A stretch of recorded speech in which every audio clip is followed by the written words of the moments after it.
जय श्री राम दोस्तों। जो लोग कहते हैं कि हमारी उत्पत्ति बंदर से हो रखी है, उनके लिए चला रहा हूँ वंशावली सीरीज। तो आज हम लोग देखेंगे यादव वंश की वंशावली। तो ब्रह्मा जी के जो 7 मानस पुत्र हुए हैं उनका नाम है मरीचि, अत्रि, अंगिरा, पुलसत्य, पुलहु, क्रतु और वशिष्ठ। तो हम लोग देखेंगे अभी अत्रि ऋषि की। तो अत्रि ऋषि की शादी अनुसुईया माता से हुई थी, जिनसे हुए थे सोम। सोम को प्रेम हुआ था अपनी गुरु की पत्नी को, पुत्र हुआ था बुध।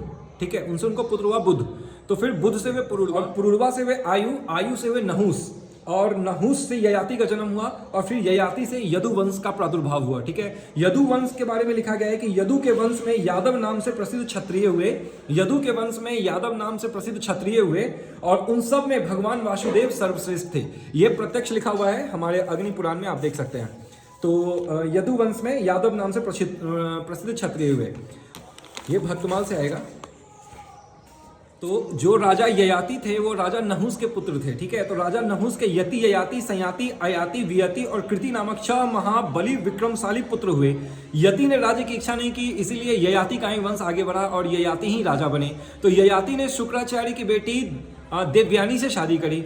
तो ययाति ने शुक्राचार्य की पुत्री देवयानी से और वृषपर्वा की कन्या शर्मिष्ठा से विवाह किया। देवयानी से हुए यदु और तुर्बसु को जन्म दिया, तथा वृषपर्वा की पुत्री शर्मिष्ठा ने द्रुहु, अनु और पुरु को उत्पन्न किया।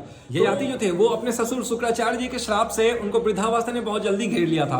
तो उनकी जो दूसरी पत्नी थी वृषपर्वा की शर्मिष्ठा ने शर्मिष्ठा के पुत्र पुरु को कहा कि ऐसा करो कि तुम सब लोग में से जिसको भी अपनी यौवन अवस्था मुझे देनी है वो दे दो, मेरा वृद्धावस्था ले लो, क्योंकि मेरा अभी मन, मेरा विचित्र भोग बुद्धि में लिप्त है। तो किसी ने भी नहीं दिया। इनफैक्ट यदु ने भी, जो उनके पुत्र थे उन्होंने भी मना कर दिया। और यदु के वंश में ही भगवान श्री कृष्ण आए, जिनको यादव वंश से वो हुए। तो जो पुरु थे, पुरु उनके सबसे छोटे पुत्र थे दूसरी पत्नी के। तो उन्होंने कहा कि मैं अपनी युवावस्था को दूंगा और मैं आपकी वृद्धावस्था ले लूंगा। तो पुरु इसीलिए महान है, और यदु इसलिए महान है क्योंकि उनके यहाँ श्री कृष्ण आए। तो यदु ने अपने पिता की आज्ञा की अवहेलना करी, तभी उनके वंश में श्री कृष्ण आए। क्यों? क्योंकि इसमें लिखा है, इसी अग्नि पुराण में लिखा है, क्योंकि उन्होंने सामान्य धर्म, पिता के धर्म को छोड़ करके उन्होंने महान धर्म को धारण किया, इसलिए उनके वंश में श्री कृष्ण आए। इसमें लिखा हुआ है कि यहाँ कोई शंका करे कि इन्होंने तो पिता ययाति की आज्ञा का उल्लंघन कर दिया था, जो कि अधर्म है, फिर उन्हें धर्मवती और धर्मशील कैसे कहा गया? इसका समाधान यह है कि इन्होंने मुख्य धर्म भगवत भक्ति को प्राधान्य देकर सामान्य धर्म पितृ आज्ञा पालन को अस्वीकार किया। पिता की आज्ञा मानकर जलावस्था को स्वीकार करने से भगवत भजन में बाधा पड़ती, जलावस्था साधन उपयोगी नहीं कही गई, अतः इन्होंने पिता की आज्ञा नहीं माना। पुनः परम पिता परमात्मा की सेवा में दक्षित यदु ने यदि लौकिक पिता के वचन को नहीं माना तो कोई दोष नहीं है। यह इसका सॉल्यूशन इसमें दिया गया है। इसी तरह मैंने आपको बताया कि राजा नहुस के पुत्र थे यति, ययाति, संयाति, अयाति, वियति और कृति। तो यति, ययाति, यति ने राज्य ग्रहण नहीं किया तो ययाति आए, और ययाति ने शुक्राचार्य की बेटी देवयानी से शादी करी, और फिर देवयानी के पुत्र हुए यदु, और फिर यदु से हुए यादव वंश। ठीक है, लेकिन राजा नहुस की भी एक स्टोरी है, वो मैं आपके साथ शेयर करता हूं। महाराज राजा नहुस, तो जब वो इंद्र थे, तो देवराज इंद्र जब वृतासुर के वध के कारण, जब देवराज इंद्र वृतासुर के वध के कारण उनको पद से हटा दिया गया था और उनको दोष लग गया था, तो वो पीड़ित होकर जल में छिपे रहे और चारों ओर अराजकता छा गई। तब देवता ने राजा नहुस को ही इंद्र के पद पे बिठा दिया।